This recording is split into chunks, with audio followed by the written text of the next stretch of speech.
When Baltimore Oriole Billy Ripken posed for his picture, there were 2 words written on the knob of his bat. Never has a 4-letter word received so much attention. And one of those words was X-rated. And that's the bottom line, 'cause Stone Cold said so. Hey, boy, are you serious? Next up, bro. It's sideways like this, dog. Welcome everybody to Shelfies. Everybody. It's the 2nd episode. We're back. We made We're it. back. We even have a We got picked up. fan, actually, by it's just no a one. customer. My favorite thing about the craft beer industry is that you sometimes get releases or non-shelfies that tell a really good story or have a really good story behind them. And our first one is definitely one of those from RAR Brewing Company in Cambridge, Maryland. They came up with a beer called Puck face. Whoa, bro, whoa. The first card surfaced a few weeks ago. No one could believe it. I know what it looks like to me, but I wouldn't say it on television. Something about his face. It's called Puck face. Dude, I told you. Philadelphia's Fleer Corporation is responsible for allowing the card to slip into the public's hands by mistake. Fleer's president would not return my calls. There was a baseball player named Billy Ripken, who's the younger brother of Cal Ripken Jr. and Maryland natives. Maryland Thank you very natives, much. and he claims that somebody wrote a really bad word on the butt end of his bat. Baseball card experts say if you find one, hold on to it, but don't let your children see it. RAR Brewing really did a good tribute to Billy Ripken with this beer. Remember when they put the card out, and then they put the card out again with the black tape over that? Because so they tried to make it like it did. never happened. 8 months old. I think this tastes better. This is better than when I had it the first time. Still got that tartness. You get more lemon. You get more lemon, don't you think? Man, this puck face is awesome. Next up on Shelfies, we have our unappreciated Shelfies. Space Cakes from Clown Shoes Brewing Clown in Shoes Ipswich, Mass. This is their double IPA. Only comes in 22s.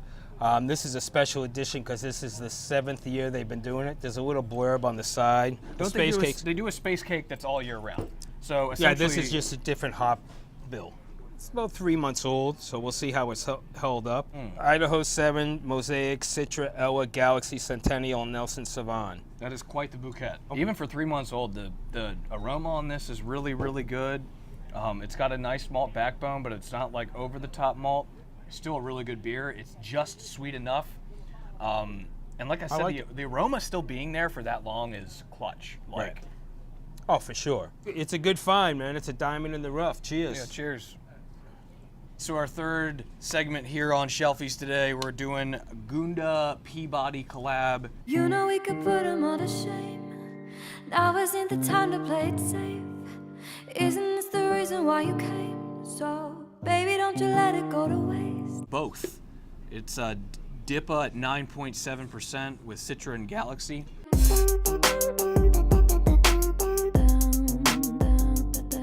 It was released last week, so it's kind of a hybrid line Shelfie, actually. Because they Yeah. have people waiting in line to get it, then they put a little bit out in distro. Yeah. It's pretty fantastic. Yeah, I'm a big fan of this, man. A lot of mango. Well, look, what is going on? Perfect timing. Perfect timing. How did that even Unbelievable. happen? I can't even almost believe like it. we But this planned is Tim this. Scouten, who is actually the brewer, and this is his baby right here. What's up, Good to guys? see you, Tim. Yeah. So what's happening? Not much. Not much. Talk to us about the beer. So both is a collaboration between Peabody Heights and Gunda Beersmiths. You And might as well drink it. But yeah, please. What the hell? I really enjoy it. Basically, what we did with this beer is Gunda lives inside of Peabody Heights on a pilot system, a one-barrel system. So if you've seen our stuff around in the last year, our birthday's in April, then that was one of the 18 batches that we did on our one-barrel system.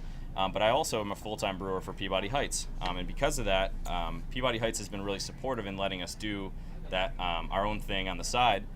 And this time, Dick O'Keefe and Eddie O'Keefe, the owners there, and Mike, the general manager, we got together and they said, hey, why don't you guys put in a 25-barrel batch? Why don't you put in one of the big Nice. batches? And so that's what we did. And this is the first time that Gunda's ever been in a can package. We're 6-still Draft only. only. Yeah, and we still are 6-still only, except for this beer. 9.7%. This is kind of what Gunda does. So Rahul, our Rahul is my co-owner, co-brewer on the Gunda team, and his specialty is really hiding alcohol. You know, you don't need to be able to taste the alcohol to have high alcohol, and so that has to do with the mashing schedule and the style of brewing that we do, including the grains that we select. And this time, I think we did a good job hiding the booze. So Yeah, it's great. Max has actually picked it up. Oh, nice. It was the first That's time that great. Peabody Heights has been in Max's in the 2 years that I've been there, and that's a really big step for us. And the other beers that they picked up were Sleeping with the Fishies by Peabody Heights and Thursday by Peabody Heights, which are also Gunda-derived recipes. I'd also like to give a quick shout out to Brad for the puck face. You really hooked it up, man. Thanks for that trade. Yeah, good job, Brad. Such a good beer. Actually, Tim got to try puck face. What were your thoughts on that? Pretty great beer. You know, it's been a while since it's been out, and it's held up great. And those guys over at RER, you know, it's a priority for them to have shelf stability, and so it's really cool to see, even though a beer that sold out in a day, you know, that it's still stable after a while. Not everybody Yeah, it was prioritizes like that. last June because we looked it up. Yeah. And great. also shout out to everybody trying to hit up Dank Day. Hopefully you tough out the weather. I know there's some snow coming. Tough it out. You could do it. Patrick, Billy, I know you guys are going to be there. You must be getting stuff for him. I know. Shout out to Maryland Beer Drinkers Club. You guys are the reason why I do this show.